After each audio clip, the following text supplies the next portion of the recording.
Halo, kembali dengan saya Ibu Dinda Hasanah, CGP Angkatan 10, Kabupaten Kampar.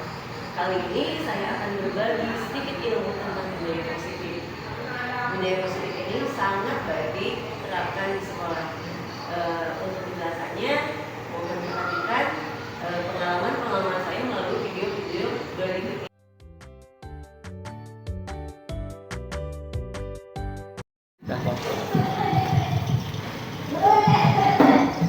Assalamualaikum warahmatullahi wabarakatuh. Selamat pagi Ibu dan Bapak sekalian. Bagaimana kabarnya? Alhamdulillah kita berjumpa kembali pada kesempatan yang berbahagia ini. Kita akan sedikit atau kurang banyaknya mengenai diskusi ya. Diskusi tentang dua materi lah. Yang pertama, visi dan prakarsa perubahan dan diseminasi budaya positif. Untuk lebih jelasnya saya akan persilahkan dulu pembawa acaranya untuk membawakan acara hari ini.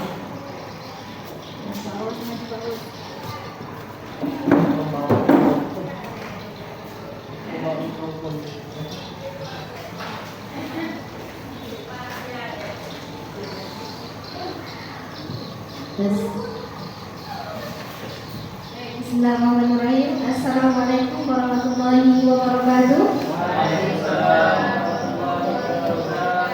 Alhamdulillah, pertama-tama marilah kita panjatkan puja dan puji syukur kita kehadiran Allah Subhanahu wa taala yang mana pada pagi yang cerah ini kita semua masih diberikan nikmat sehat sehingga kita bisa berkumpul dalam acara kegiatan guru penggerak ya, yaitu diskusi visi dan misi prakarsa perubahan dan diseminasi budaya positif. Selanjutnya tidak lupa pula salawat dan salam kita aturkan kepada junjungan kita Nabi besar Muhammad SAW. Yang terhormat Bapak Kepala Sekolah SMP Negeri 1 SMP Negeri 2 Rangatayab, kemudian PP Pak Agustinus, serta Bapak Ibu Dewan Guru sekalian.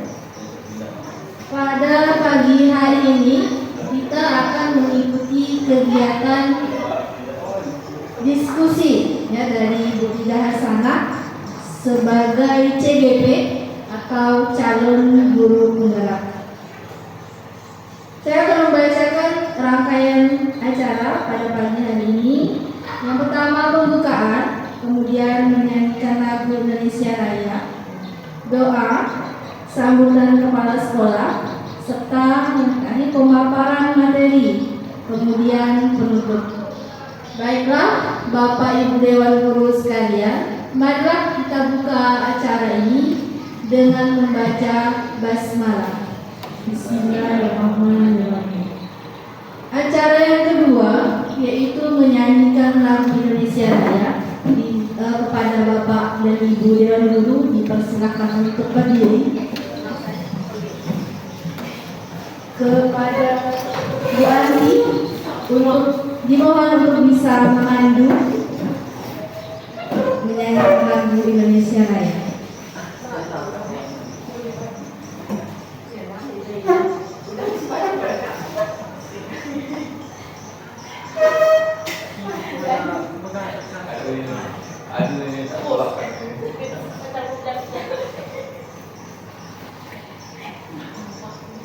Mohon dengan posisi siap Bapak Ibu.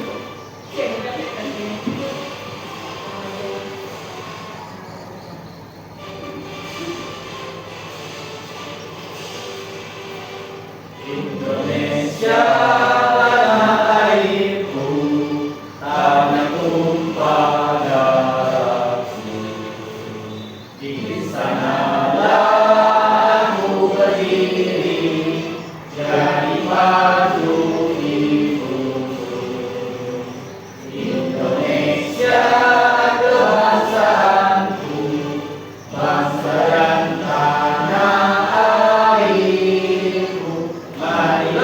kita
Terima kasih Bapak dan Ibu, dipersilakan untuk duduk kembali.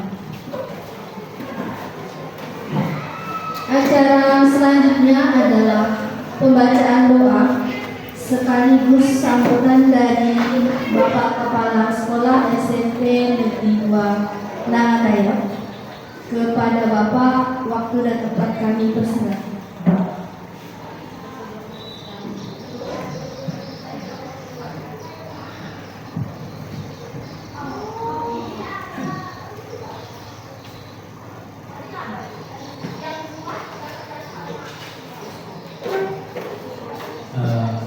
Assalamualaikum warahmatullahi wabarakatuh. Terima kasih atas waktu yang diberikan kepada kami. Langsung saja marilah kita memulai kegiatan pada hari ini dengan bersama-sama memanjatkan doa kepada Tuhan yang Maha Esa menurut agama dan kepercayaan kita masing-masing. Dan bagi yang beragama Islam, perkenankanlah kami untuk memimpinnya. A'udzubillahi minasyaitonir rajim. Bismillahirrahmanirrahim. Hamdan syakirin, hamdan na'imin, hamdan yuwafi ni'amahu wal kafiru mazidah. Ya Rabbana lakal hamdu kama yanbaghi li jalali wajhika wa 'azimi sultanik. La ilaha illa anta subhanaka inni kuntu minadh dhalimin. Allahumma ighfir lana dhunubana wa liwalidina warhamhum kama rabbawna shighara. ولجميع المؤمنين والمؤمنات والمسلمين والمسلمات الأحياء منهم والأموات وتابع بيننا وبينهم بالخيرات رب اغفر لي وأنت خير الراحمين ولا حول ولا قوة إلا بالله العلي العظيم. اللهم إنا نسألك سلامة في الدين والدنيا والآخرة وعافية في جسدنا وزيادة في علمنا وبركة في رزقنا وتوبة قبل الموت ورحمة عند الموت ومغفرة بعد الموت. اللهم هون علينا في سكرات الموت والنجاة من النار والعفو عند الحساب. ربنا لا تزغ قلوبنا بعد إذ هديتنا وهب لنا من لدنك رحمة إنك أنت الوهاب. ربنا هب لنا من أزواجنا وذرياتنا قرة أعين واجعلنا للمتقين إماما. ربنا أرنا الحق حقا وارزقنا اتباعه وارنا الباطل باطلا وارزقنا اجتنابه. ربنا آتنا في الدنيا حسنة وفي الآخرة حسنة وقنا عذاب النار. وصلى الله على سيدنا محمد وعلى آله وصحبه أجمعين. سبحان ربك رب العزة عما يصفون وسلام على المرسلين والحمد لله رب العالمين. اللهم صل على رسول الله. Demikianlah doa yang telah kita panjatkan bersama. Semoga acara pada hari ini dapat berjalan dengan lancar, mendapatkan ilmu yang baru untuk bekal kita nanti meningkatkan kualitas pembelajaran kita untuk SMP 2 khususnya dan umumnya untuk kecamatan saya. Demikian, Assalamualaikum warahmatullahi wabarakatuh.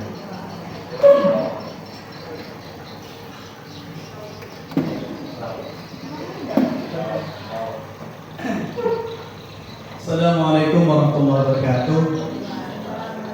Selamat pagi dan salam sejahtera untuk kita semua. Yang terhormat Bapak Agus sebagai pendamping guru penggerak di Kabupaten Ketapang. Alhamdulillah beliau berkenan hadir di tempat kita. Semoga beliau senantiasa diberikan kesehatan, semoga selalu dilancarkan segala urusannya, dimurahkan rezekinya. Amin Allahumma amin. Kemudian selanjutnya yang terhormat Bapak Ibu Dewan Guru SMP Negeri 2 Nangataya, khususnya adalah calon guru penggerak yaitu Ibu Rida Hasanah SPD. Dalam kesempatan yang berbahagia ini, sebagai insan yang beragama, tentunya kita ucapkan puji syukur kehadiran Allah SWT atas segala limpahan nikmat-nikmatnya kepada kita semua, karunia-Nya, rahmat-Nya, sehingga kita dapat hadir duduk di ruangan SMP Negeri 2 Nangataya ini dalam keadaan sehat walafiat tanpa kekurangan apapun. Pertama-tama kami ucapkan terima kasih kepada Bapak Ibu sekalian yang telah hadir dalam kesempatan ini. Tidak lupa juga kami ucapkan terima kasih yang sebesar-besarnya kepada Bapak Agus. Walaupun beliau ini dari jauh ya, beliau ini tinggalnya di Kecamatan Simpang 2. Kalau dari sini ini berapa kilo? Kurang lebihnya ada 80 kilo ya. Nah, bayangkan beliau berangkat pagi-pagi awal sampai ke SMP 2 belum lama ya, sekitar jam 8 beliau udah hadir. Jam 8 ya. Alhamdulillah. Walaupun keadaan jalan menempuh ke sini ini jalannya agak susah, tapi tidak membuat ciut nyali Pak Agus. Kita akus sekarang buat Pak Agus.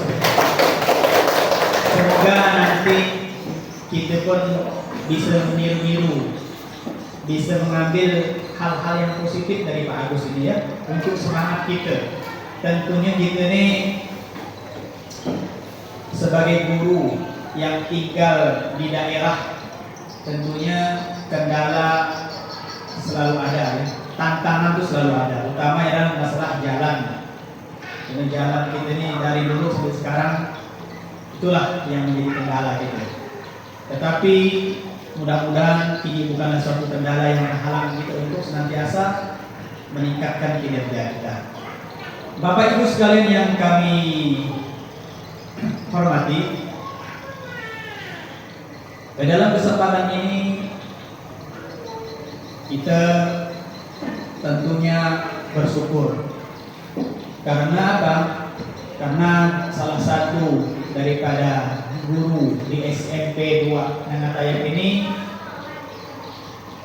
beliau sungguh-sungguh semangatnya, Masya Allah ya.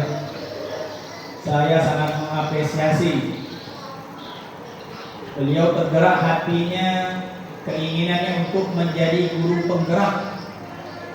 Tentunya ini bukan mudah dan bukan suatu yang sederhana, memerlukan perjuangan yang begitu gigih.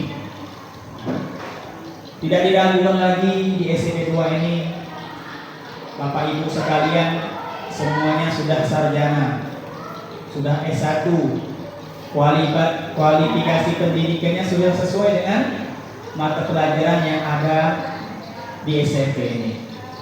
Tetapi kita jangan puas sampai di situ saja. Kita senantiasa bagaimana meningkatkan kompetensi kita, kemampuan kita.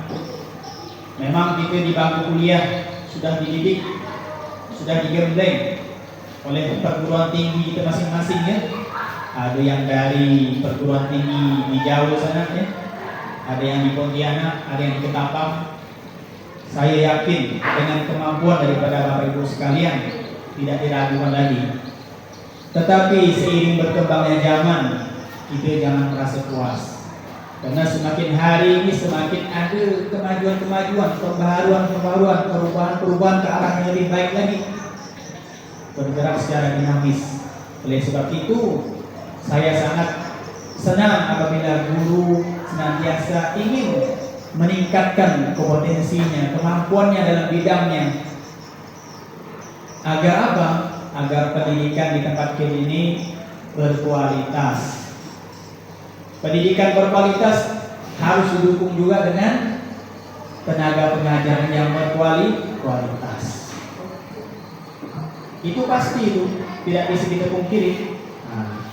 Oleh sebab itu, salah satu guru SMP Negeri 2 Nangatayap ini, walaupun tinggalnya di daerah, di desa Pangkalan Telok, ya bukan di kecamatannya, jauh ya dari kecamatan, tetapi tidak membuat guru-gurunya surut dalam meningkatkan kompetensinya, tetapi tetap semangat juangnya oleh kita akui lah Bu Rida Hasanah ya.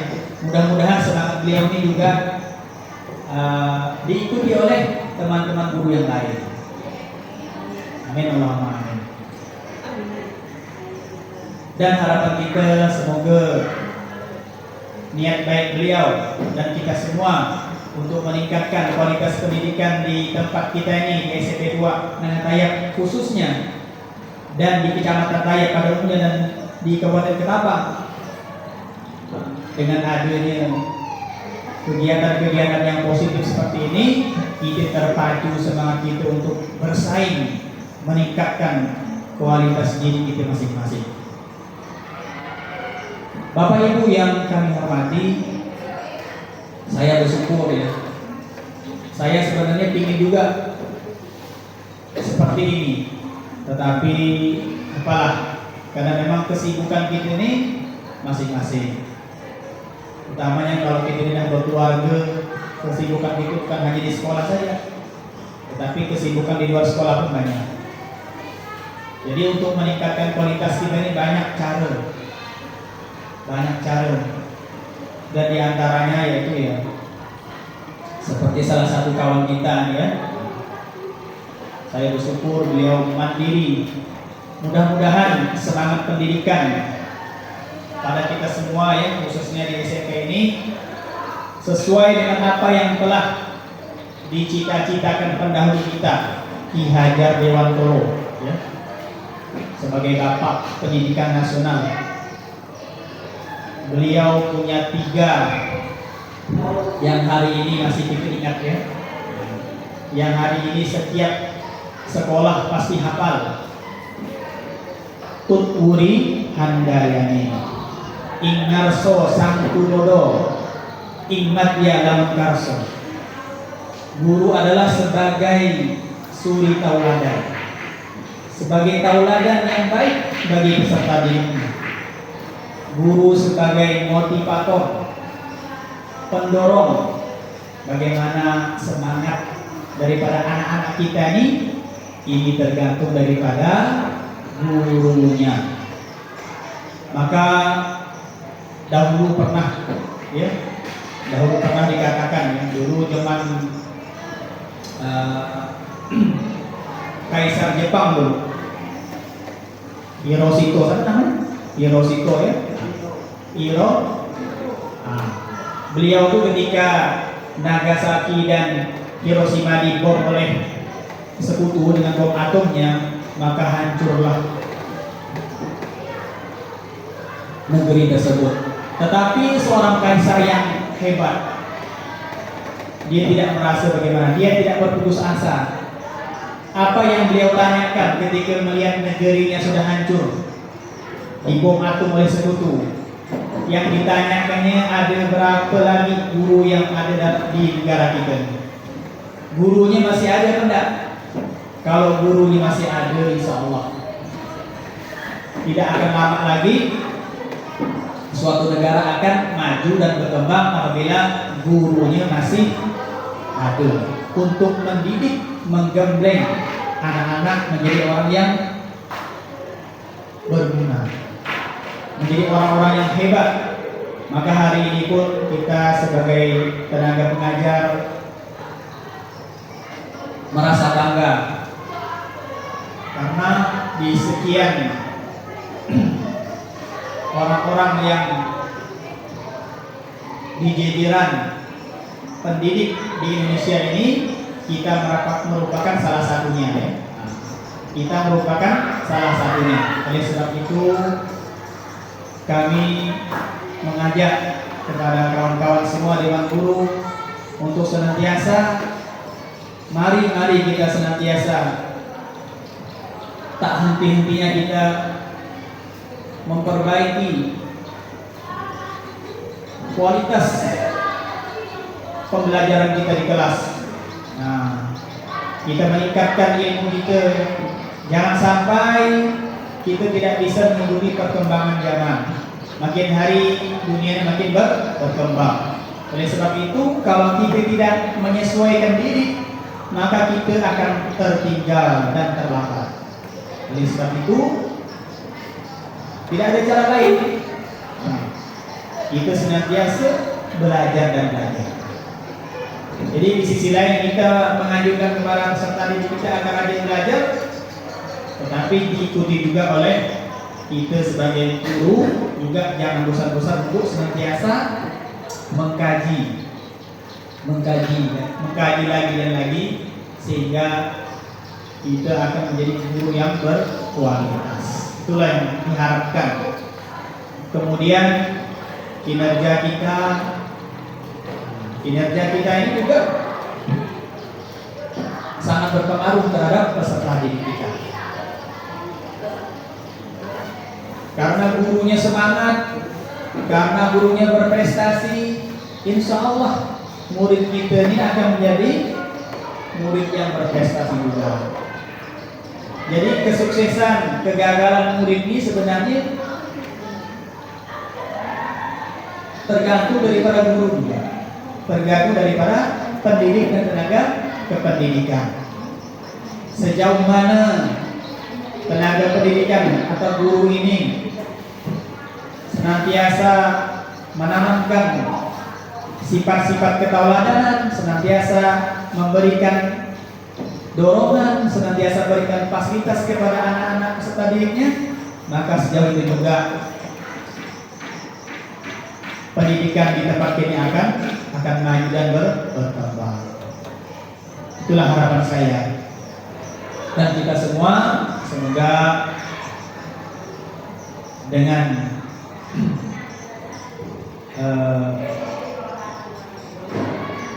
melihat perkembangan yang ada pada salah satu guru kita ya, guru di SMP Negeri 2 Nangatayam ini, kita merasa bersyukur. Semoga diikuti juga oleh teman-teman yang lainnya. Dan kami juga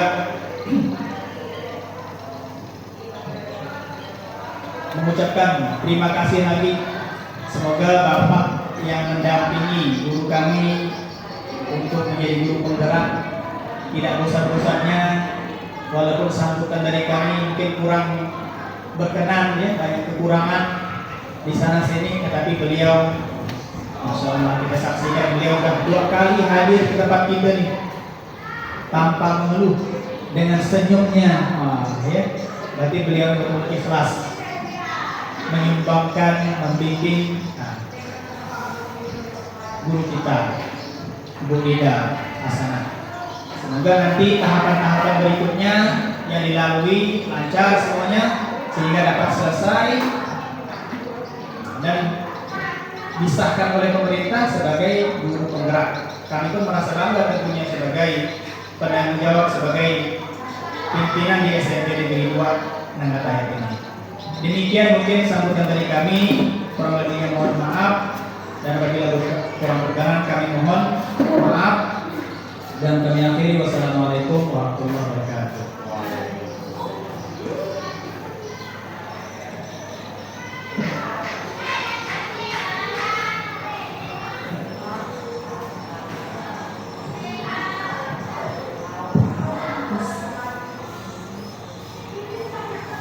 Baik, terima kasih telah kita dengarkan bersama tadi sambutan dari Bapak Kepala Sekolah SMP Negeri 2 Nangatayam.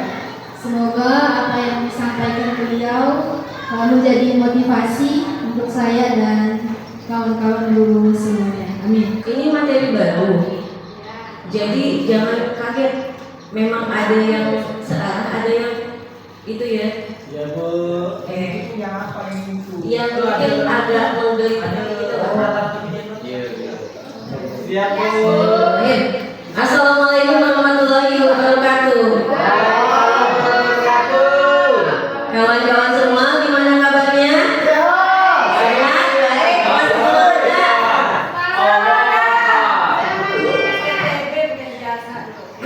baik, kita ketemu lagi dengan saya, calon guru penggerak, untuk perwakilan kawan-kawan di SMP Negeri 2 Nangatayam. Semoga jadi GP, amin. Mohon dukungannya ya kawan-kawan.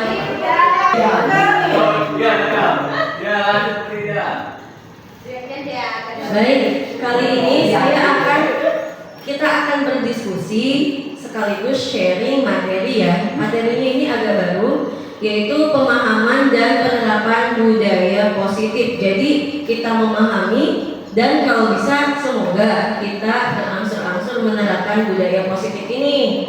Nah, kira-kira ya dari kawan sendiri, kira-kira ada terbersit sesuatu nggak? Apa sih yang maksudnya budaya positif ini kawan-kawan?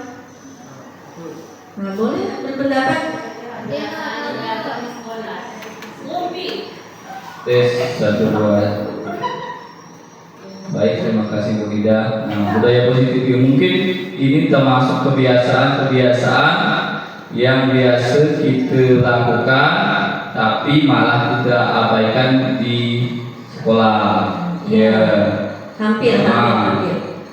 Budaya misalnya kita biasanya kan budaya biasa bosi-bosi ngomong sampah, tapi kenyataannya kan tidak sedemikian rupa yang seperti yang kita harapkan. Nah, dan masih banyak lagi mungkin aturan-aturan sekolah atau yang lainnya yang seharusnya ditaati siswa, tapi mungkin malah dilanggar. Iya. Nah, ada mungkin Pak Ade ada yang mau nambahkan. Ini Pak Ade nih. Budaya positif. Apa itu budaya? Apa itu positif? Tahu lah ya. Ini siswa baru yang baru masuk. Ya. Kenalkan, nama saya Samiri.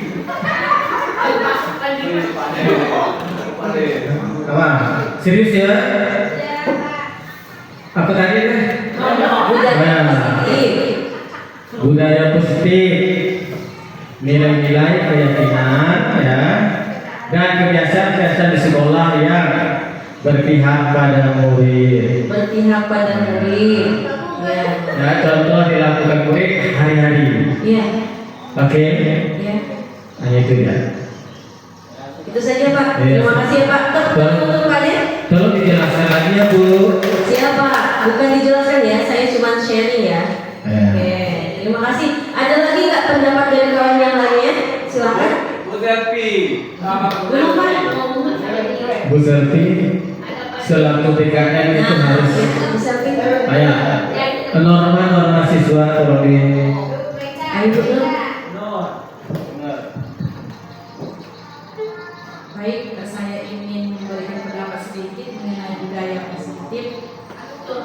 Budaya positif, kalau menurut pendapat saya yang berada di lingkungan sekolah, terutama tata krama kita dalam bergaul. Misal tata krama sedikit ketika lewat di depan guru yang sering terabaikan di lingkungan kita. Bisa jadi. Misalnya kalau anak-anak lewat depan kita tanpa mengucapkan kata permisi atau merundukkan kepala, dia langsung lari berdelas. Betul. Orang seperti kilat. Itu menurut saya budaya-budaya yang telah terabaikan di lingkungan kita. Agak terkikis ya Bu ya? Iya. Terkikis karena banyak berbagai latar belakang.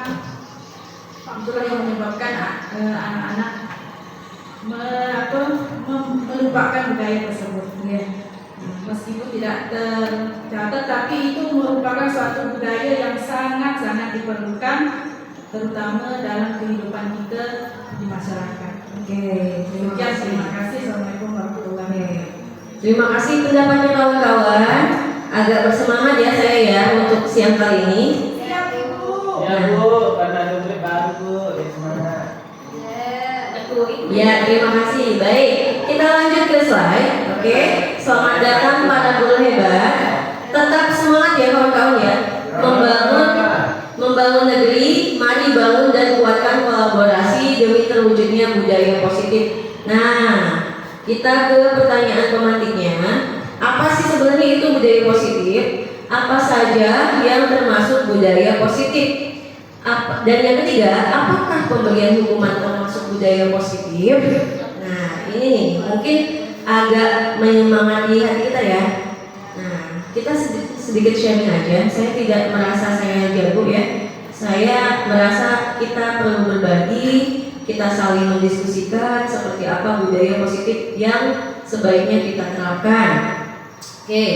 Nah, ada konsep inti dari budaya positif yang akan saya bawakan hari ini. Yang pertama adalah perubahan paradigma baru. Yang kedua adalah disiplin positif. Yang ketiga, nilai-nilai kebajikan. Yang empat, kebutuhan dasar manusia.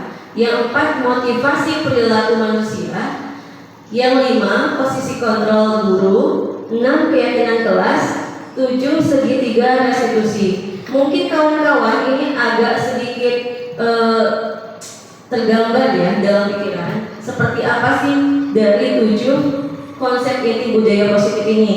Yang jelas maksudnya budaya pasti adalah sesuatu kebiasaan yang bisa diterapkan mulai dari sekarang dan akan menjadi budaya. Itu ya. Selanjutnya kita ke pembelajaran dengan paradigma baru. Nah, sebelum ada kata baru, pasti ada paradigma lama. Kalau dari saya, pembelajaran saat ini merupakan pembelajaran yang dirancang berdasarkan prinsip berdiferensiasi, sehingga peserta didik belajar sesuai kebutuhannya untuk mewujudkan profil pelajar Pancasila. Kira-kira kawan-kawan paham nggak maksudnya berdiferensiasi? Paham? Gimana? Bu Nova?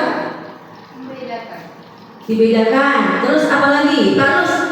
Nampaknya lelah Pak Rus, soalnya Pak Rus. Berdiferensi ini apa artinya Pak Rus? Beda? Maksudnya beda apa tuh? Beda betul. Berdiferensiasi itu berarti kita harus mencari metode yang tepat untuk menghadapi murid-murid kita yang different atau berbeda. Bisa different dari kebutuhan, kemauan, kemampuan, latar belakang, terus minat, bakat, dan gaya belajar. Untuk sekarang ada yang gaya belajar.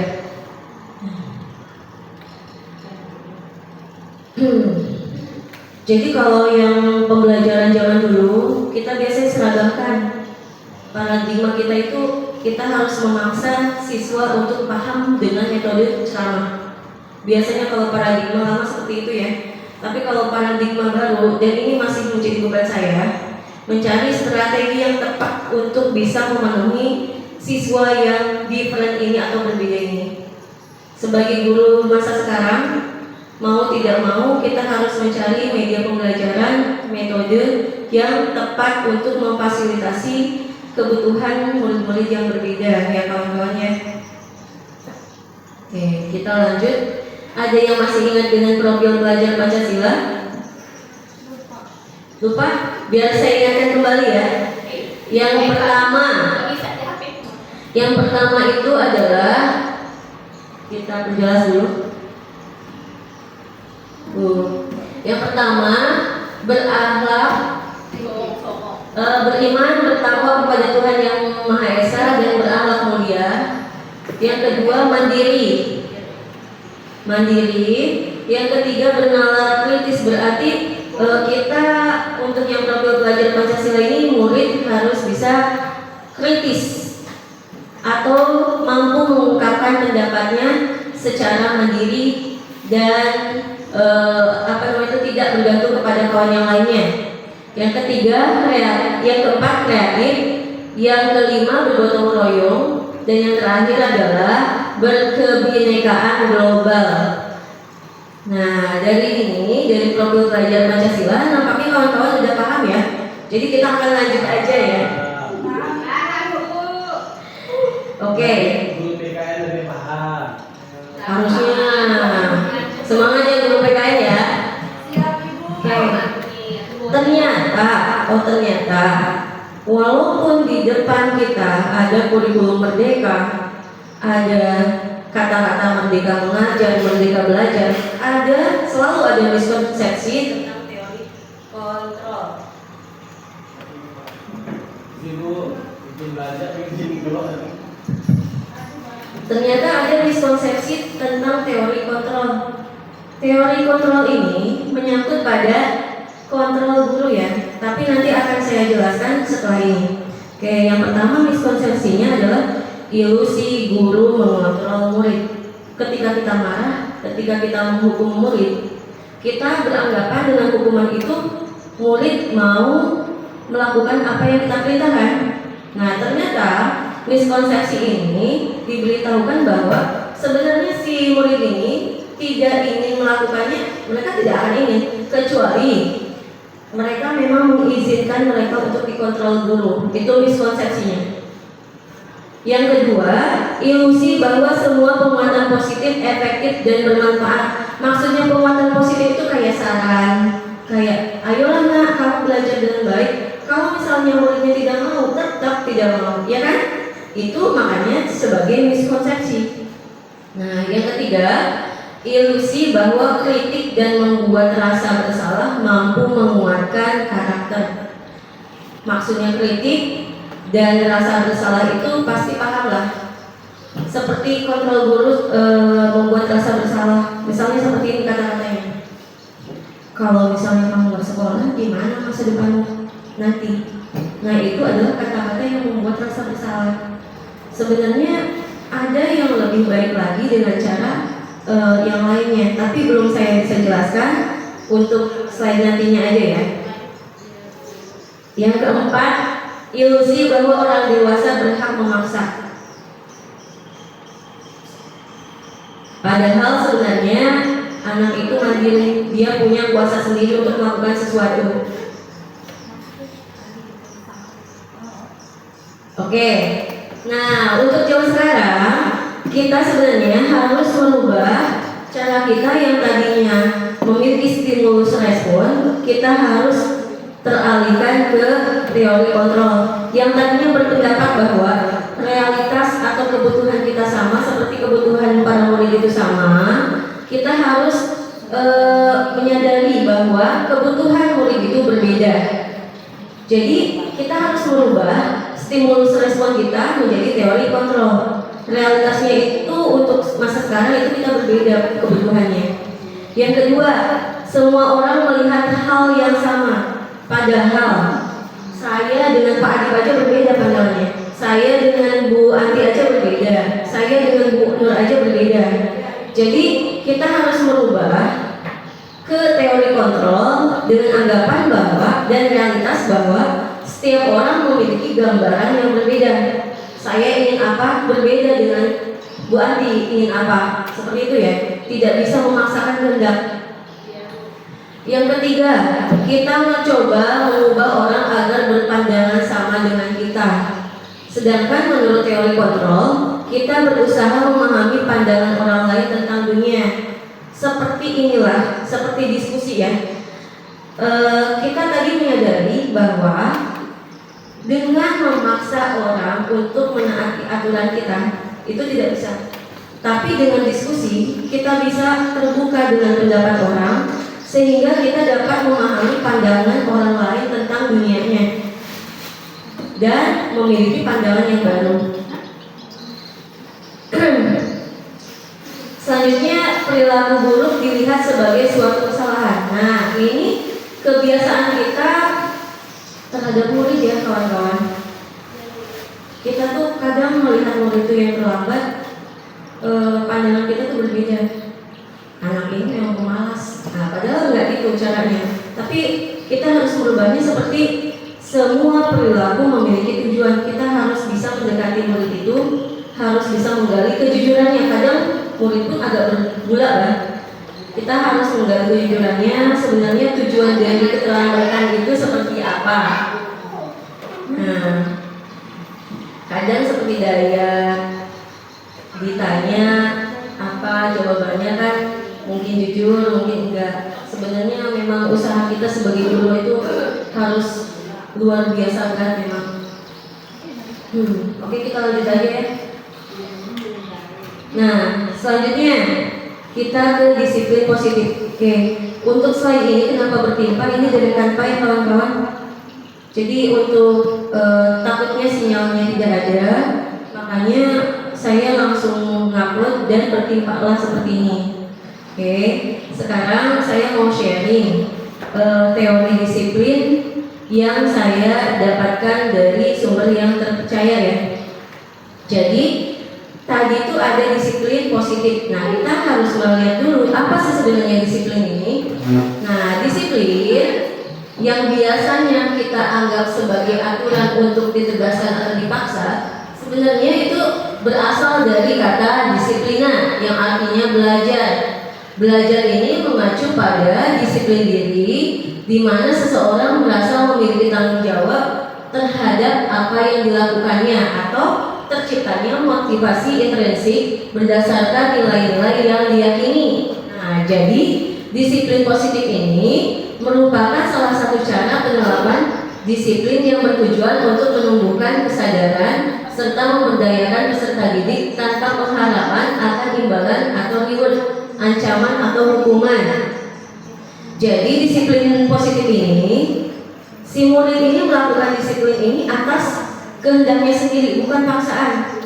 Jadi mereka akan belajar menggali kebajikan-kebajikan yang mereka anggap sebagai nilai mulia bagi mereka. Misal ada seorang anak yang terlambat, kita bilang, kita arahkan, kita cari tahu permasalahannya, kita cari tahu keyakinannya, maka dia akan mencurahkan kebajikan atau nilai mulia yang sebenarnya dia sudah paham untuk harusnya dilakukan. Oke. Disiplin positif menurut Ki Hajar Dewantara dan Dian Gosen, disiplin ini sebagai bentuk kontrol diri, yaitu belajar untuk kontrol diri agar dapat mencapai suatu tujuan mulia. Tujuan mulia ini adalah tujuan mulia bagi dirinya sendiri, bukan tujuan mulia guru. Jadi mengacu pada nilai-nilai atau prinsip-prinsip mulia yang dianut seseorang, dan ini mengacu pada kebajikan universal, tidak memandang suku, tidak memandang warna kulit dan yang lainnya. Oke, lanjut ya. Oke. Kawan-kawan, kadang-kala tidak mau terlambat pasti ada alasan. Takut kena tegur kepala sekolah, tidak nyaman hati, atau misalnya malah ada yang terlambat karena ingin diperhatikan. Nah, sebenarnya itu juga terjadi pada murid. Jadi ada kebutuhan dasar yang sebenarnya ingin mereka penuhi, tapi mungkin mereka belum tahu cara memenuhinya. Nah, apa sih sebenarnya kebutuhan dasar manusia ini? Nah, kebutuhan dasar manusia ini merupakan segala sesuatu yang kita lakukan untuk mendapatkan apa yang diinginkan. Seluruh tindakan seseorang pasti ada tujuannya. Setiap orang akan berusaha sekuat mungkin untuk pemenuhan kebutuhan dasarnya. Demikian juga murid kita. Oke. Nah, itu kayaknya ya. Kebutuhan dasar manusia ini ada 5. Jadi pertama bertahan hidup, yang kedua kasih sayang dan rasa diterima, ketiga penguasaan, 4 kebebasan dan kesenangan. Si anak murid ini ada keinginan atau kebutuhan dasar, misalnya bertahan hidup. Mereka harus terpenuhi dulu rasa laparnya, rasa dahaganya, sehingga yang kebutuhan dasar lainnya bisa terpenuhi ya kawan-kawan ya. Jadi kita harus bisa memenuhi atau mengetahui kebutuhan dasar si murid itu, sehingga akan mendorong si anak itu untuk terbuka terhadap masalahnya, sehingga kita bisa berperilaku sebagai manajer atau tidak sebagai penghukum lagi. Oke, motivasi perilaku manusia. Pertama, ini bisa menghindari ketidaknyamanan atau hukuman. Yang kedua, untuk mendapatkan imbalan atau penghargaan dari orang lain. Yang ketiga, untuk menjadi orang yang diinginkan dan menghargai diri sendiri dengan nilai-nilai yang dipercaya.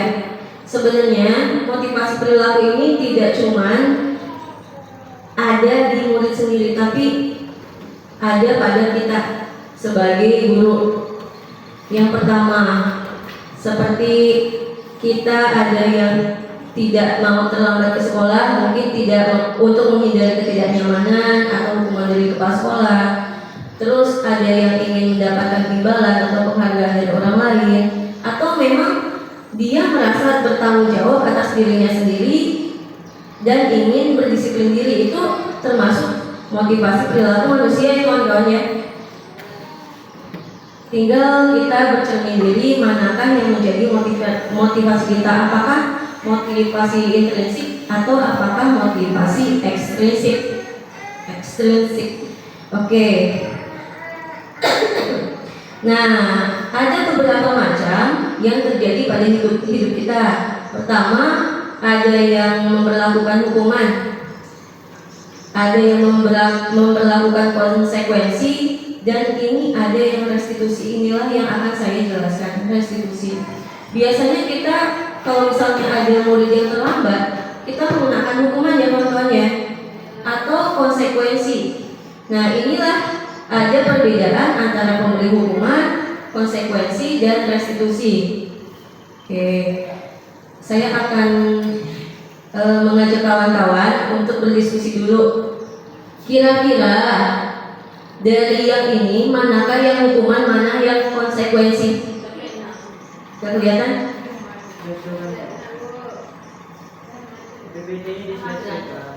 Oh, tak semangat aku dulu ya. Ini lapangan basket 2 kali.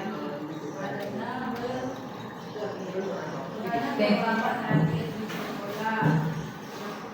Misalnya ada lelaki mengelilingi lapangan basket 2 kali karena terlambat hadir di sekolah. Itu nanti hukuman atau konsekuensi. Kalau konsekuensi berarti dia sudah direncanakan. Kalau hukuman dia tiba-tiba dan tidak terencana. Kira-kira yang nomor 1 lari mengelilingi lapangan itu termasuk hukuman atau konsekuensi? Hukuman. Kalau yang kedua, Konsekuensi. membersihkan coretannya yang dibuat di meja tulisnya. Konsekuensi. Yang ketiga, coba murid diminta push up. Ini lebih ke fisik ya, fisik. Karena tidak menggunakan masker ke sekolah. Hukuman atau konsekuensi? Nah, lanjut ya dulu. Menggantikan kertas tugas temannya yang dia coret. Konsekuensi. Yang selanjutnya berjemur di lapangan basket pukul 12 siang karena mengobrol dengan teman. Hukuman. Kalau yang selanjutnya murid diminta bertelanjang kaki, dia lebih ke fisik. Hukuman. Yang terakhir berdiri di depan kelas sambil mengangkat kaki 1 karena tidak bisa menjawab. Oke, kita samakan pendapat ya. Nah, yang betulnya ternyata lari mengelilingi lapangan basket 2 kali karena terlambat hadir ke sekolah itu merupakan hukuman. Karena hukuman ini berlaku tiba-tiba, si murid itu tidak tahu, tidak sepakat dari awal. Yang kedua, membersihkan coretannya yang dibuat di meja tulisnya merupakan konsekuensi. Kenapa disebut konsekuensi? Karena si murid itu sudah tahu perbuatannya dan harus bertanggung jawab, itulah konsekuensi. Yang ketiga dan sampai terakhir ini bisa kawan-kawan bandingkan manakah hukuman dan konsekuensi. Jadi istilahnya kalau hukuman ini lebih ke tiba-tiba ya, tidak tahu bakal dikasih hukuman seperti apa si muridnya, tiba-tiba. Lebih pada tindakan dan fisik maupun verbal ya hukuman itu. Oke. 5 posisi kontrol guru. Coba kita lihat dulu video supaya kawan-kawan bisa agak sedikit terhibur dulu lah ya. Maklum ini jam agak siang.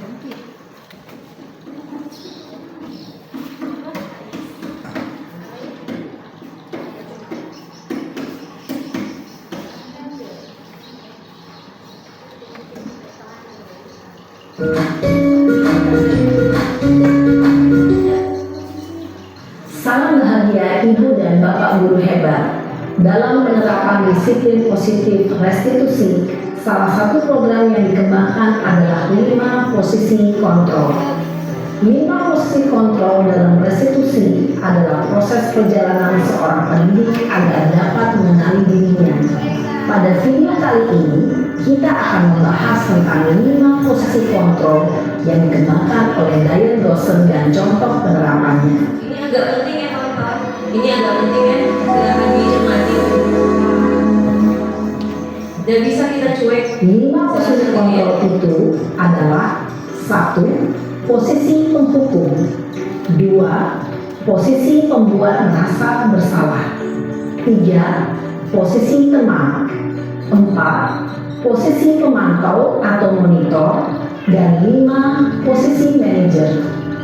Untuk lebih memahami kelima posisi tersebut, mari kita saksikan kasus Naren yang terlambat hadir 20 menit di sekolah dan melihat bagaimana kelima posisi kontrol dalam menghadapi masalah tersebut.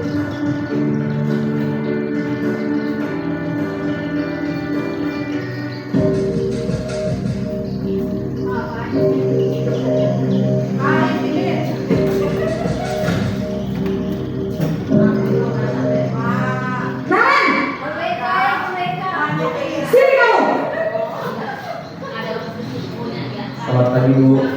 Selalu terlambat. Kamu deh, pasti terlambat. Maaf Bu, saya Apa coba? Alasan kamu apa lagi? Kapan sih kamu tidak terlambat? Malas sekali ya kamu jadi anak. saya Dasar pemalas. Gak kapok-kapok sih kamu. Sudah berapa kali terlambat? Sana, kamu keliling lapangan basket 2 kali. kenapa saya harus ke lapangan basket Bu? Kenapa? Kamu melawan ibu. Berani-beraninya jawab. Sudah terlambat, masih berani jawab pula. Sekarang, keliling lapangan basket 5 kali sekalian. Biar kapok. Cepat. Pergi sana ke lapangan basket. Posisi pemukul biasanya berbicara dengan nada tinggi, menghardik, menunjuk-nunjuk, menyakiti, dan menyindir. Hukuman bisa berupa fisik maupun psikis. Ibu dan bapak guru hebat. Dampak yang terjadi pada murid ketika guru berada pada posisi pemukul adalah murid cenderung akan memberontak, bahkan menumpang.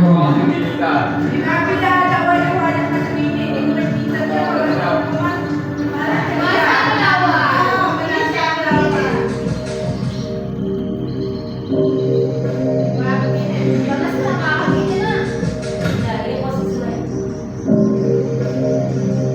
Naren,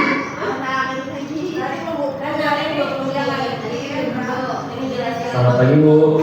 Naren. Kamu kenapa terlambat lagi, nak? Ya Tuhan, Naren. Kamu senang ya bikin ibu susah ya? Kalau kamu terlambat lagi, nanti ibu yang ditegur bapak kepala sekolah, nak. Disangka ibu tidak bisa membina kamu. Duh, gimana ini? Maaf Bu, Duh, Gusti Naren.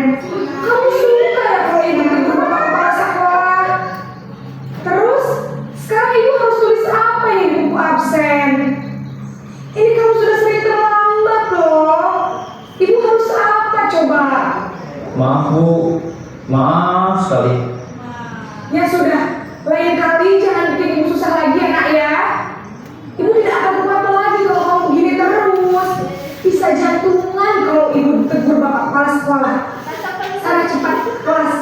Maaf ya Bu, maaf sekali. Posisi pembuat rasa bersalah berbicara dengan nada tenang, cenderung lembut. Namun kata-kata yang diutarakan membuat murid merasa menjadi orang yang gagal, memandang buruk dirinya sendiri, merasa tidak berharga, dan tidak sanggup membahagiakan orang lain. Ketika guru mengambil posisi pembuat rasa bersalah, murid akan menganggap dirinya yang bersalah dan ia akan menyimpan emosi negatif tersebut di dalam dirinya.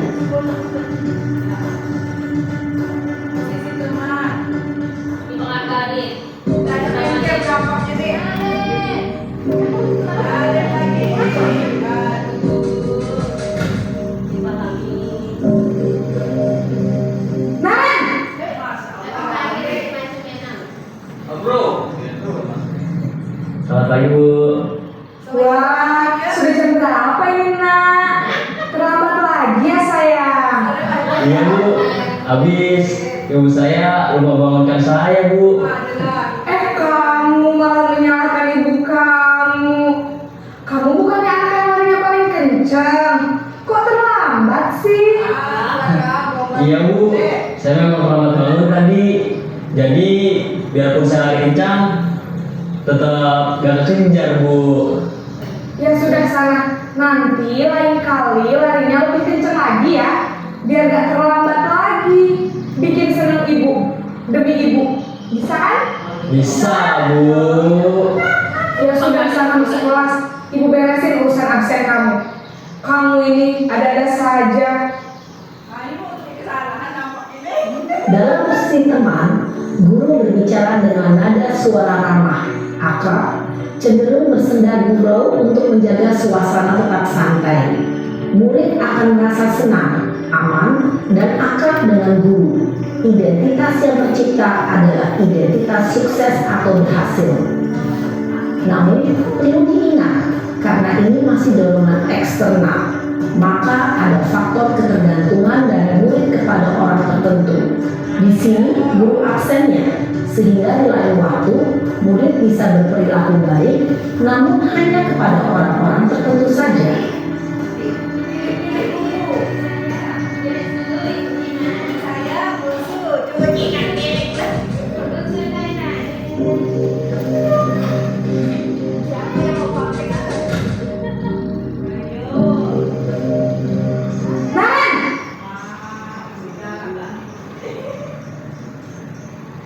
Selamat pagi Bu. Naren, apa peraturan sekolah kita tentang jam berapa kita harus masuk sekolah, nak? Kita harus di sekolah jam 7 Bu. Iya betul, sekarang sudah jam 7.20. Naren sudah tahu konsekuensinya jika terlambat hadir. Paham Bu. Saya harus tinggal kelas pas jam istirahat selama 20 menit. Iya benar, konsekuensinya demikian. Jadi nanti jam 9.30 pas istirahat, kamu harus tinggal di kelas, kerjakan tugas tambahan untuk ketertinggalan kamu, ya? Baik Bu. Posisi pemantau mengandalkan penghitungan atau data untuk mengontrol murid. Guru mengarahkan murid berdasarkan peraturan dan konsekuensi. Seorang pemantau menunjukkan bahasa tubuh dan ekspresi wajah yang datar dan cenderung formal.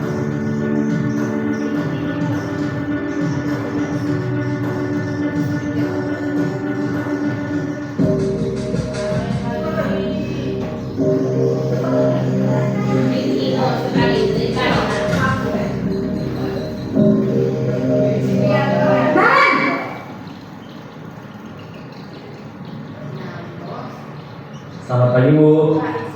Selamat pagi, Naren. Maaf Bu, saya terlambat. Iya, sekolah masuknya jam 7, sekarang sudah jam 7.20. Jadi sekarang bagaimana ini, Naren? Maaf Bu, saya lupa setel alarm saya semalam. Baiklah, menurut kamu, keyakinan sekolah yang mana yang perlu kamu tingkatkan? Menghargai diri sendiri dan orang lain mungkin ya Bu. Setuju. Jadi, apakah Naren meyakini prinsip saling menghormati tersebut? Iya Bu, saya meyakininya. Apakah Naren bersedia memperbaiki masalah keterlambatan ini? Bersedia Bu. Bagaimana kamu akan perbaiki masalah keterlambatan ini? Saya akan coba untuk tidak lupa menyetel alarm saya Bu.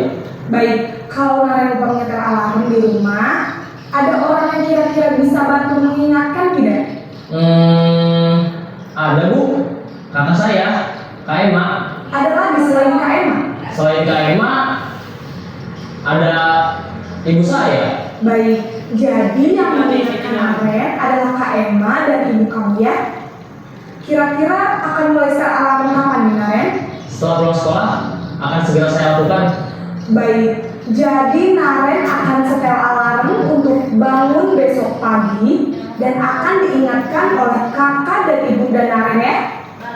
Ada lagi yang mungkin perlu dilakukan, Naren, agar tidak terlambat bangun lagi? Tidak ada Bu. Baik, Naren, terima kasih untuk kerjasama kamu. Sekarang kamu perlu kembali ke kelas untuk belajar. Baik Bu, terima kasih. Posisi manajer adalah posisi kontrol yang disarankan untuk membimbing murid memiliki sikap disiplin yang positif, yaitu murid yang mandiri, bertanggung jawab, dan dapat memecahkan masalah. Tujuan dari posisi ini adalah agar murid dapat berefleksi atas tindakannya Guru akan dengan tulus memberikan pertanyaan-pertanyaan bermakna sehingga membuat murid dapat belajar dari kesalahannya dan mencari sebuah solusi untuk menyelesaikannya. Ibu dan Bapak guru hebat, setelah mengamati adegan kelima posisi kontrol tadi, kira-kira posisi mana yang paling ideal? Posisi mana yang dapat menunjang motivasi intrinsik murid? Ya, tentu posisi manajer. Posisi ini memang posisi ideal yang ingin dituju setiap pendidik. Pada posisi inilah, guru dapat menerapkan disiplin positif yang berpihak pada murid, yang memerdekakan murid. Perjalanan seorang pendidik tentunya tidak mudah untuk sampai pada posisi seorang manajer. Namun, tujuan kita pasti, yaitu menciptakan murid-murid yang mandiri, merdeka, dan bertanggung jawab. Semoga penggambaran 5 posisi kontrol yang telah diperlihatkan ini dapat menjadi ajang refleksi bagi kita semua, agar dapat terus mengasah dan menerapkan disiplin positif yang memerdekakan murid. Mari terus berlatih dan bersemangat. Selamat menerapkan. Salam dan bahagia Ibu dan Bapak guru hebat.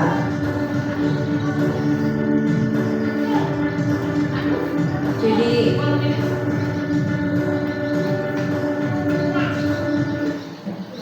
kira-kira ada pembelajaran baru nggak kawan-kawan? Selama ini kita memperlakukan sebagai kontrol apa? Kita tahu sendiri ya. Misalnya saya kadang sebagai teman, saya kadang sebagai pemantau. Ternyata ada yang lebih baik daripada kedua itu, yaitu kontrol manager. Yang saya tahu kontrol manager ini berarti kita harus mengembalikan masalahnya ke siswa itu kembali. Misalnya seperti ini. Jadi menurutmu gimana cara solusinya? Nah, dikembalikan lagi. Siapa yang bisa membantumu lebih bangun cepat? Nah, kita kembalikan lagi supaya menggali pendapatnya sendiri. Gitu ya kalau posisi manajer ya kawan-kawan. Itu mungkin memang teori baru, tapi mudah-mudahan kita bisa. Walaupun memang tidak bisa dipungkiri sebagai penghukum, kita kadang kala perlu ya sebagai teman kita tuh kadang kala perlu. Tidak memungkiri ya. Tergantung. Betul, tergantung situasi. Tergantung kondisi alam dan kondisi jawaban. Oke, kita lanjut biar lebih cepat ya. Nah, kembali lagi. Nah, kita akan ke sini. Nah, untuk kawan-kawan yang sebagai wali kelas, nanti kita bikin keyakinan kelas ya. Keyakinan kelas ini merupakan keyakinan yang diyakini anak-anak untuk bisa diterapkan di kelas. Misalnya tuh si A tidak boleh terlambat di pelajaran apa gender. Misalnya tuh harus memakai sepatu warna hitam setiap hari apa-apa, itu pun bisa menjadi keyakinan kelas. Bukan kesepakatan kelas ya, kita ke keyakinan kelas. Nah, kenapa harus keyakinan kelas? Pertama, karena bersifat abstrak. Terus berupa pernyataan universal, kita memberikan kesempatan kepada siswa untuk berpendapat, makanya kita pernyataannya universal.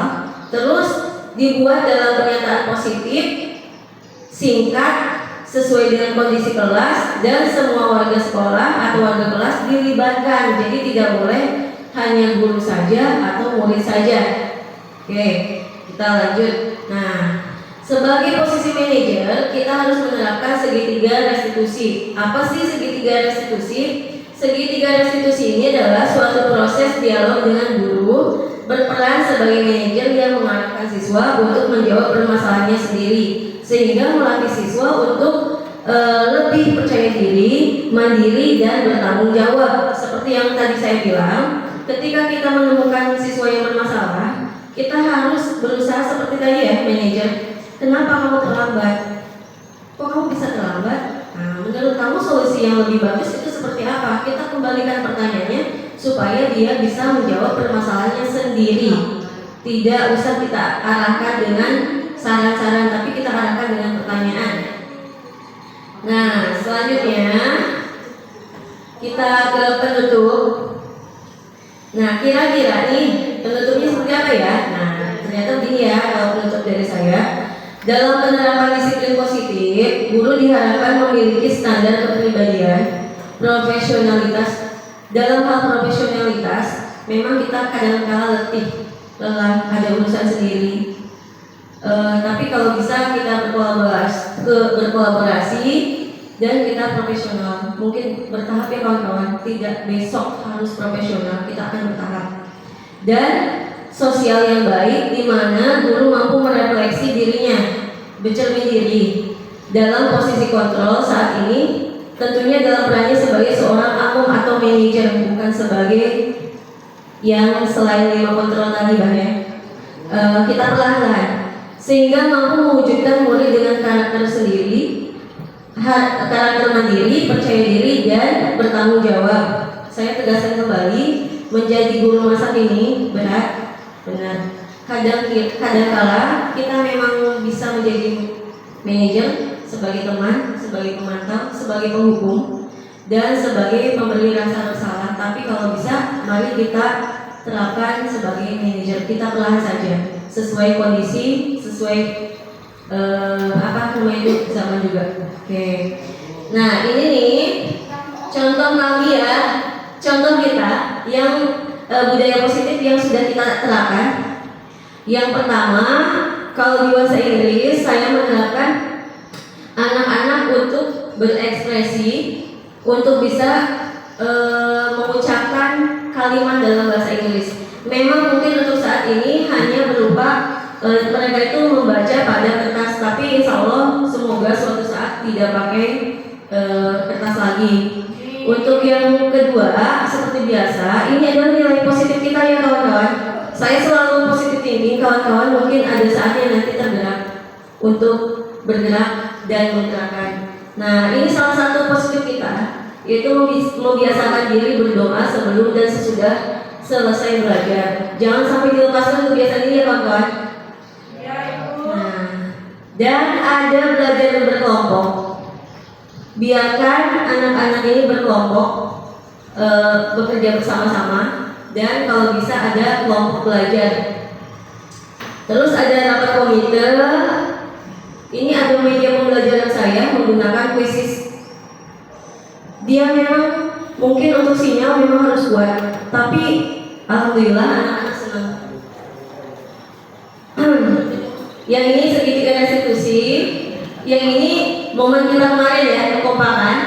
Dan yang terakhir pesantren kilatnya. Terima kasih ya, sekian dan terima kasih. Selamat untuk kita semua.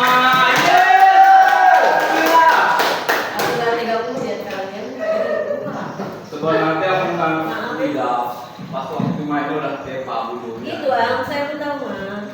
Sedih juga udah lah. Apa yang penting ada video Pak Adip? Thank you ya guys. Tapi sejumlah kan jam.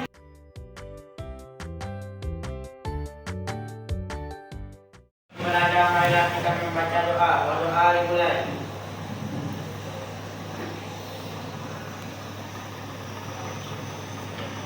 Doa selesai. Assalamualaikum warahmatullahi wabarakatuh.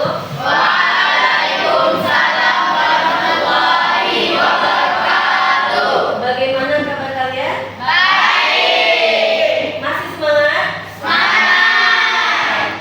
Nah, kita coba ya, kalau misalnya Ibu bilang selamat pagi, kalian bilang semangat pagi. Pagi ya. Sip ya? Selamat pagi semuanya. Oke, ulangi lagi. Selamat pagi semua. Oke, alhamdulillah. Nah, kali ini sebelum kita belajar, Ibu akan mengajak kalian untuk mengungkapkan apa yang keinginan kalian, apa yang kalian inginkan. Kita sebut sebagai keyakinan kelas ya.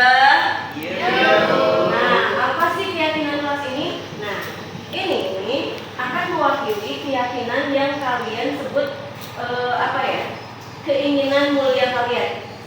Misalnya kalian berharap setiap siswa di sini saling menghargai. Pokoknya apapun harapan kalian, silakan kalian tulis di sini. Kira-kira dipahami atau enggak? Paham? Jadi setiap orang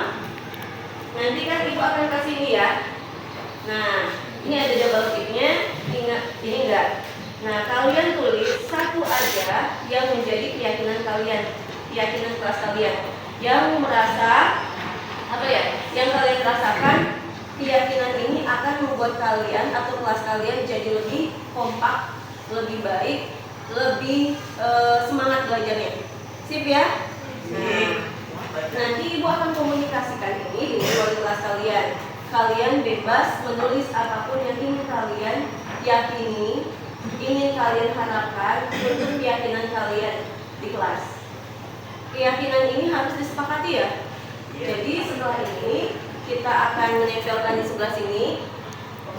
Setelah ada tulisan kalian, kita tempelkan semuanya.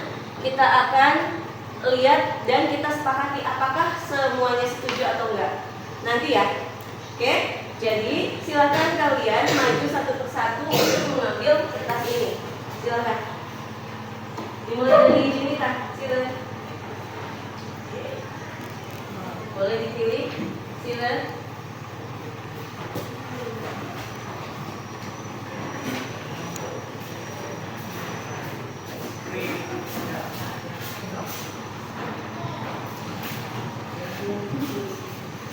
Nah, kalau misalnya ada yang masih bertanya, jadi maksudnya kesepakatan kelas ini atau keyakinan kelas ini, nanti kalian menulis satu kalimat yang kalian merasa kalimat ini akan membuat kelas kalian jauh lebih baik dan lebih kompak. Misalnya, setiap murid menghargai pendapat kawannya ketika berbicara. Misal seperti itu. Yang kedua, misalnya itu setiap siswa tidak boleh mencontek, seperti itu. Ya, apapun yang menjadi keyakinan kalian untuk bisa diterapkan di keyakinan kelas ini, silakan tulis. Masih belum paham? Atau udah paham? Paham. Sip ya? Oke, lanjut. Silakan Indri.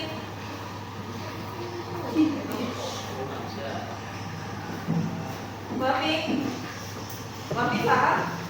Paham? Silakan ambil. Memang harus sholat.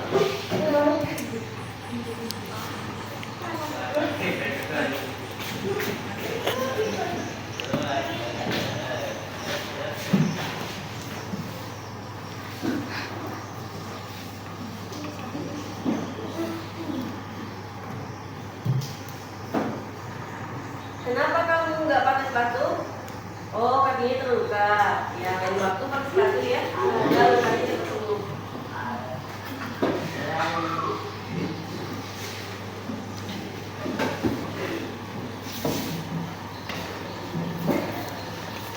Paham ya sih, Mas?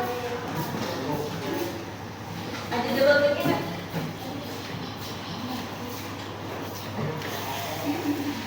Silakan dipikirkan betul-betul ya.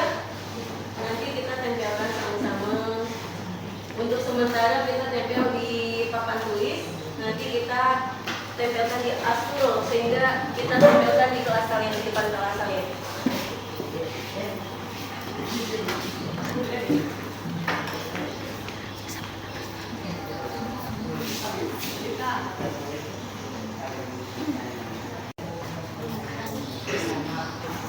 Kalau misalnya kalian merasa setiap anak harus bersepatu hitam, boleh.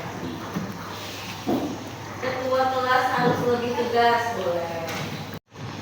Kira-kira sudah semuanya? Ya. Oke, boleh silakan lanjut. Yang sudah tempelkan di sini saja dulu. Kita nanti akan gunakan asturo supaya lebih bisa ditempel di depan kelas. Nah, di sana aja.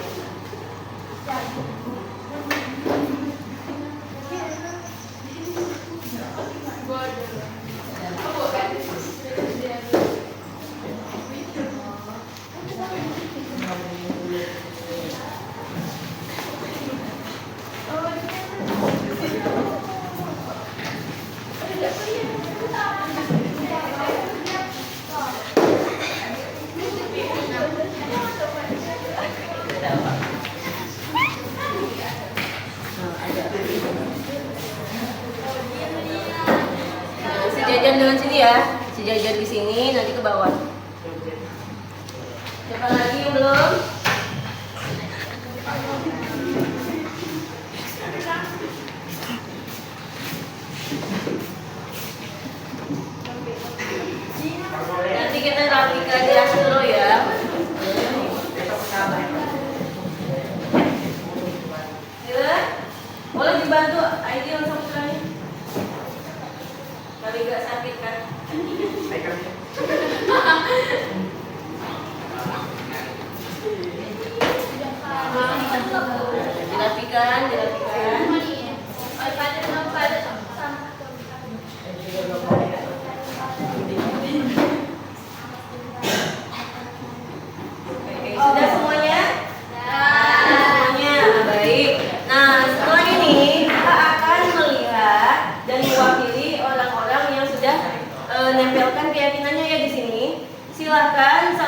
dari kalian, misalnya ibu tunjuk Siva untuk maju, ambil skenanya. Maksudnya itu ambil acak, nanti dibacakan. Nanti ibu akan tanya, apakah kalian sepakat dengan keyakinan ini? Nah, seperti itu ya. Silakan Siva maju.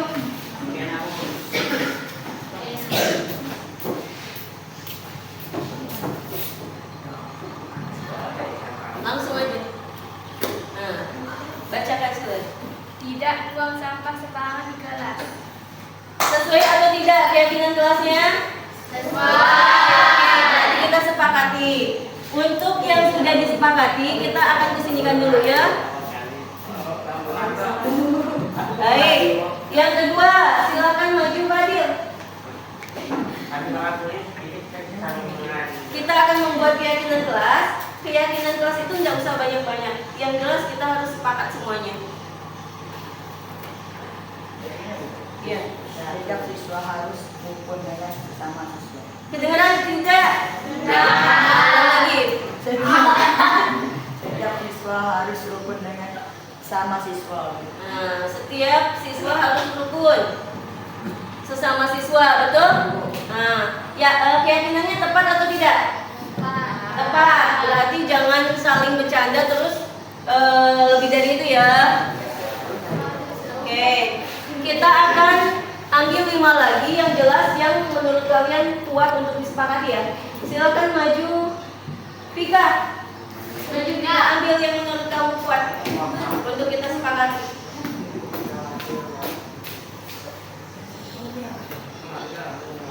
Semua siswa harus berpakaian rapi dan bersih. Semua siswa harus berpakaian rapi dan bersih, betul atau tidak? Betul. Salah ya, maksudnya tuh ibu salah kalau bilang betul atau enggak. Sepakat atau tidak? Sepakat. Berarti keyakinan kelas. Oke, kita perlu 3 lagi. Silakan maju Yunda.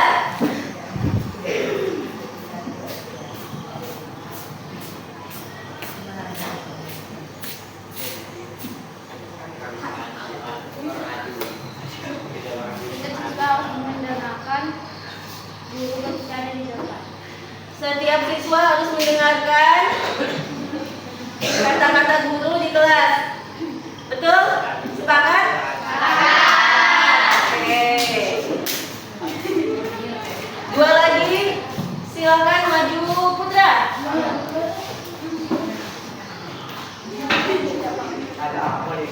Yang menurut kamu kuat untuk disepakati ya? Dia ingin disepakati.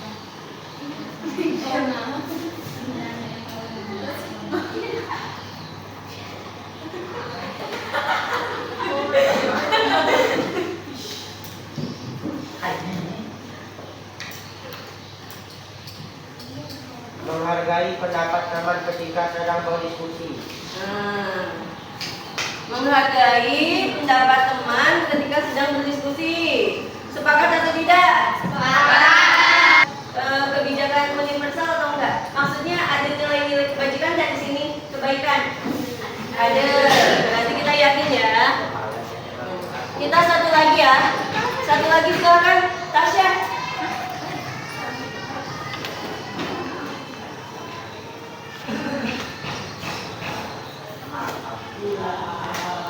Setiap siswa harus menggunakan sepatu saat belajar. Sepakat atau tidak? Sepakat. Sip.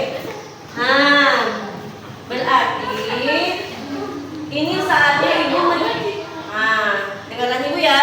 Berarti kita akan mendengarkan kembali, terus kita akan sepakati bersama-sama untuk dilakukan bersama-sama.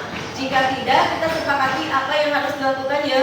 Misalnya tuh konsekuensinya atau apa yang akan kita sepakati kalau ada kawan yang tidak atau melanggar kesepakatan ini ya.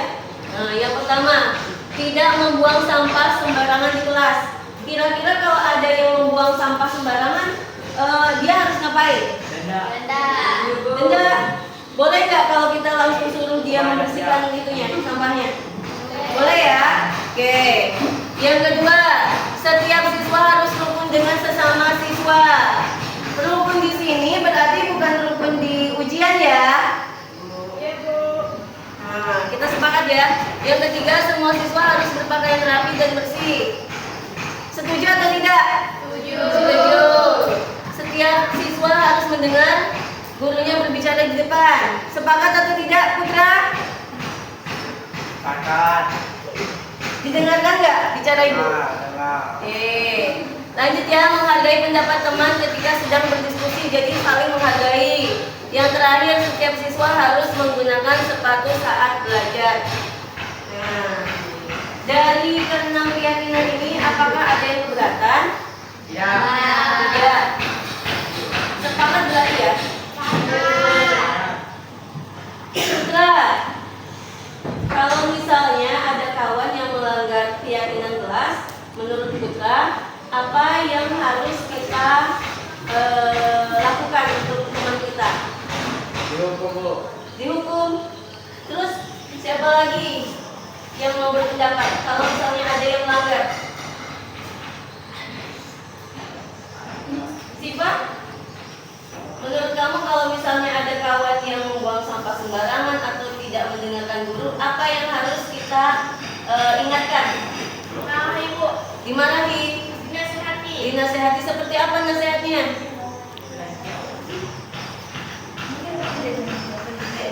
Jangan membuang sampah sembarangan. Kalau misalnya kalian tidak bisa mengingatkan kawan, jangan lupa kita harus bicarakan dengan wali kelas bahwa kita punya keyakinan kelas. Kalau misalnya ada yang melanggar, tolong ingatkan wali kelasnya untuk diingatkan kembali kawan-kawannya ya. Sip? Nah, gimana Nino?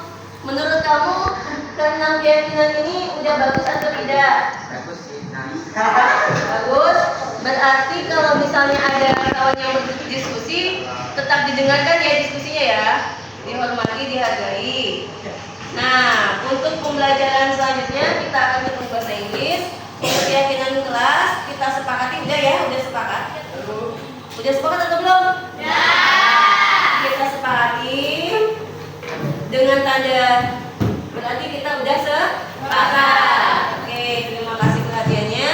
Nah, untuk sekarang mari kita siap-siap pelajaran bahasa Inggris.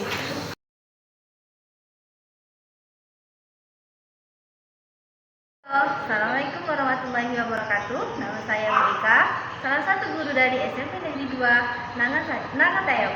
Kemarin kami sudah mendengarkan paparan dari CGP Bu Rida Hasanah mengenai budaya positif. Pemaparannya cukup baik untuk diterapkan di sekolah kami. Terima kasih kepada Bu Rida Hasanah, CGP Angkatan 10 yang telah berbagi ilmu kepada kami.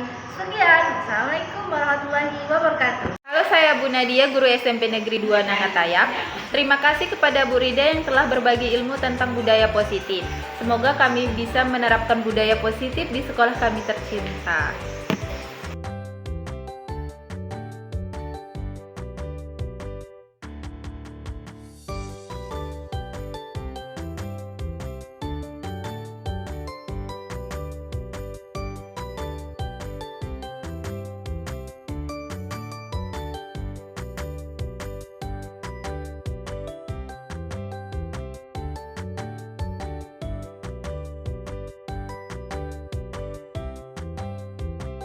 Demikian Bapak Ibu guru hebat, video dari kami tentang budaya positif.